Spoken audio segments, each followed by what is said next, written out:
bala'i ne. Yanda aka zo aka rungumi Tinubu musulun ya zo ya zama bala'i yanzu. Ba musulun ba ne. Akwai lokacin da addinin musulunci ya ga rashin gata ba irin wannan. Zuwa manzon Allah ai addu'a a roƙo wa ƙasa zaman lafiya, aka maka mata kuɗin makan da ba taɓa irinsa a tarihin duniya ba. Amma da Sam Ahmed Bola Tinubu Omologo ya ce ya raba rabin kuɗin kiristoci su biya rabi a lokacin da musulmi aka ƙara musu bala'i. Ku mutanen banza ne, ku mahaukatan ina ne da ba za ku gane cewa Allah shi yake abubuwa. Peter Obi ɗin na ɗan adam ne, kuma yanzu in za ka yi magana cewa wai Peter Obi baya son mutane, Peter Obi baya son 'yan arewa. Yanzu da gargazar da ake wa 'yan arewa an taɓa irin ta Peter Obi ne? Sace-sacen da ake yi Peter Obi ne? Lalata tattalin arzikin ƙasa da ake Peter Obi ne? Hana mu noma da ake yi Peter Obi ne? Hana mu kiwo da ake Peter Obi ne? Hana mu karatu da ake Peter Obi ne? Hana mu zuwa kasuwa a kasuwanci Peter Obi ne? Hana mana rigima ta Kirista da Musulmi Peter Obi ne? Peter Obi ne ya bar garin sai zo ya haɗa mana wannan basifun na rashin zumunci, na tashin hankali, sawa ƙasa bala'i. Duk wannan Peter Obi ne dan ku azzalumai ne.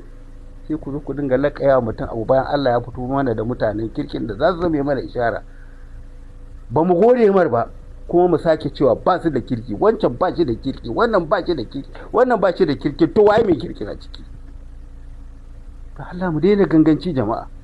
Idan kun zo kuma kun koma karatun baya, jiya ne ma ba shekaran jiya ko ba da wancan ba, jiya ne aka zo aka yi Bola Tinubu, gashi na yanzu a cin ubanmu. Duk baza'in da ake ɗaɗawa a Najeriya yanzu Peter Obi ne. Ba kwa magana wannan ɗin sai magana wannan. To ai suna tsoron ka a ce wai gara Tinubu ma da shi. Gara Tinubu kana wasa da ikon Allah ne? Kai ne mai zaɓa mutane mutumin kirki? Kai kake canza mutumin kirki zama mutumin banza? Kai kake canza mutumin banza zama mutumin kirki? Ba Allah bane? To ka gaya wa Allah ya amsa zai maka, kuma kana suka. To me kake so kuma ai maka ci? Don Allah dan Allah mu jama'a. Ku kwantar da hankalinku. Ba ruwanmu da wani Peter Obi. Ya fi ƙarfin Allah? Ba addu'a ake yi ba? Mafi yawan abin alheri sai ka tsane shi, sai ya zo sai ka kuma alheri. Wannan abin takaici, abin bakin ciki, malamanmu kun yi shiru, sarakuna kun yi shiru, 'yan siyasa kun yi shiru, 'yan kasuwa kun yi shiru, wai shugabanninmu na arewa don Allah, don girman Allah me muka yi muku ne? Za ku koma ga Allah. Manyanmu a baya ba haka suka yi muku ba. Ku dubi girman Allah, ruwa zai ci mu, ba mu kaɗai zai ci ba har da ku. Halaka ta taso mana, ba mu kaɗai za mu halaka ba har da ku.